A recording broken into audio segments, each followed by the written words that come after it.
ஒரு ஆதரவு வழங்கிய மீண்டும் சின்னம் மருத்துவர் ஐயாவுக்கு நன்றி கூறி,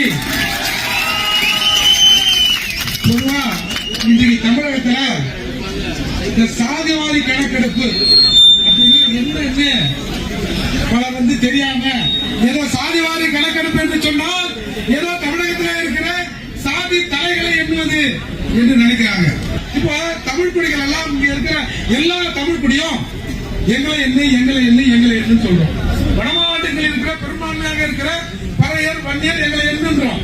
தென் மாவட்டத்தில் இருக்க தேவேந்திரன் மற்ற முத்துரையர் இவங்க எல்லாருமே எங்களை எண்ணுன்றோம். என்றதுல உங்களுக்கு என்ன பிரச்சனை? அதை வெளிப்படையா முதல்ல சொல்லுங்க. என்னன்னா, நான் பெரும்பான்மையாக இருக்கிறேன் என்பது எனக்கு தெரிந்துவிடும். ஒரு மைக்ரோசாப்ட் கம்யூனிட்டி தமிழ்நாட்டை ஆண்டு கொண்டிருக்கிறது. ஒரு கல்யாண மண்டபத்தில் அடக்கக்கூடிய மக்கள் தான் தமிழகத்தை தொடர்ந்து ஆண்டு கொண்டிருக்கிறார்கள் என்பது வெளியே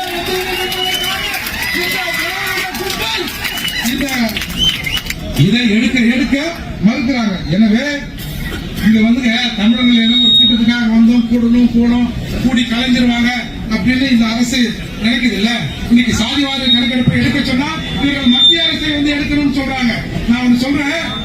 ஜெயங்கொண்ட ஒரு கூட்டத்தில் திருமாவளவன் இந்த கொடியை பாமக கொடியை ஏற்றுகிறேன். இந்த தொகுதியில் பாமக வேட்பாளர் நிற்கவில்லை. திருமாவளவன் நிற்கிறேன் என்று உன் அக்காவிடம் சொல், உன் அம்மாவிடம் சொல். திருமாவளவன் ஓட்டு கேட்டு வந்தார் என்று சொல்லுன்னு சொன்னல்ல. எங்க அப்பா கூட ஒரு மணி நேரம் என் பக்கத்துல உட்கார்ந்து எனக்கு சாப்பாடு பரிமாறது இல்ல. ஆனா மருத்துவர் ராமதாஸ் அவர்கள் ஒரு மணி நேரம் என் தந்தையை போல என் பக்கத்திலே உட்கார்ந்து சொல்லிய நபர்கள் இன்னைக்கு திமுக என்ற கூட்டணியில் பாமக என்ற ஒரு கட்சி வந்தால் விசிக இருக்காது என்று சொல்றல. இதுதான் திராவிடத்தின் சூழ்ச்சி.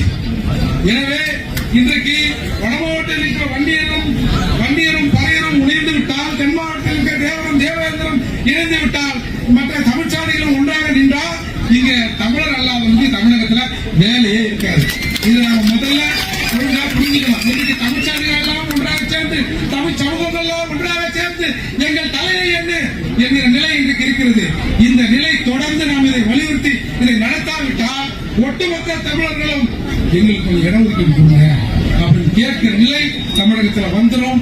எனவே இன்றைக்கு இந்த கூட்டம் என்பது ஏதோ கூடி கலைஞ்சிட்டாங்க, பறையரும் வன்னியரும் சேர்ந்து ஒரே மேடையில் நின்றார்கள் என்று என்பதல்ல. நான் இந்த கூட்டத்தின் வாயிலாக நம்முடைய அன்புமணி மருத்துவர் ஐயாவுக்கு ஒரு வேண்டுகோளை விடுக்கிறேன். எங்கெல்லாம் வட மாவட்டங்களிலே வன்னியருக்கும் வன்னியருக்குமான சின்ன சின்ன சண்டைகள் சச்சரவு நிற்கிறதோ, வன்னியர் சமூகத்தின் சார்பாக நீங்கள் வாருங்கள், பழைய சமூகத்தின் சார்பாக நாங்கள் வருகிறோம். ஒரு 4-5 பிரச்சனையை நாம் ஒன்றாக இணைந்து தமிழகத்தின் அரசியல் மாறிவிடும். நாம் கேட்க வேண்டிய இடத்திலே இருக்கிறோம், இவர்களுக்கெல்லாம் கொடுக்க வேண்டிய இடத்திலே இருப்போம்.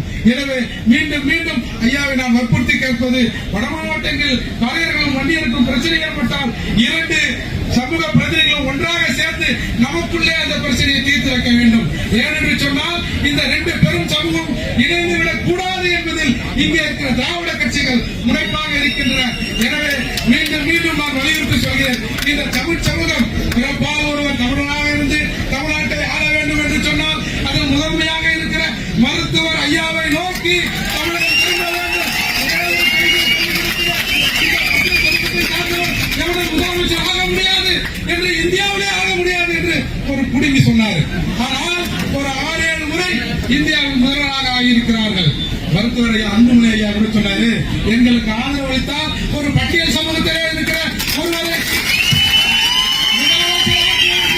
தயார் என்று சொன்னார். அதே போல செந்தமிழன் சீமான் அவர்களும் ஒரு பட்டியல் சமூகத்தை சார்ந்தவரை முதல்வராக நாங்கள் தயார் என்று சொன்னார். இங்கே இருக்கிற தமிழ் குடிகள் கூட இதற்கு ஆதரவு அளிக்கும். நாம் 1 வருடம் 2 வருடம் 3 வருடம் நமக்குள்ள பங்கு போட்டு இந்த முதலமைச்சர் பதவியை நாம் அனுபவிப்போம். தமிழ்நாட்டை தமிழர்களே ஆளும். அதற்கு இந்த கூட்டணி நிச்சயமாக தொடர்ந்து இருக்க வேண்டும். எங்கெல்லாம் சமூகத்திலே பிரச்சனை ஏற்படுகிறதோ அந்த பிரச்சனையை கையாளுவதில் நாம் ஒன்றாக நின்று தமிழகத்தை மாற்ற வேண்டும். இந்த கேட்கிற நிலையை மறுத்து கொடுக்கிற நிலைக்கு நாம் வர வேண்டும் என்று சொன்னால் தமிழராக ஒன்றிணைய வேண்டும்.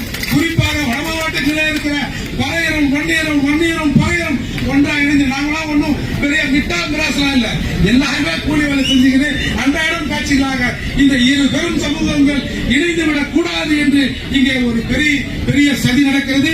இந்த சதியை மருத்துவர் ஐயாவோடும் அன்புமணி ஐயாவோடும் சேர்ந்து நாம் முறியடிப்பதற்கு பழைய சமூகம் தயாராக இருக்கிறது என்று கூறி முடிக்கிறேன். நன்றி.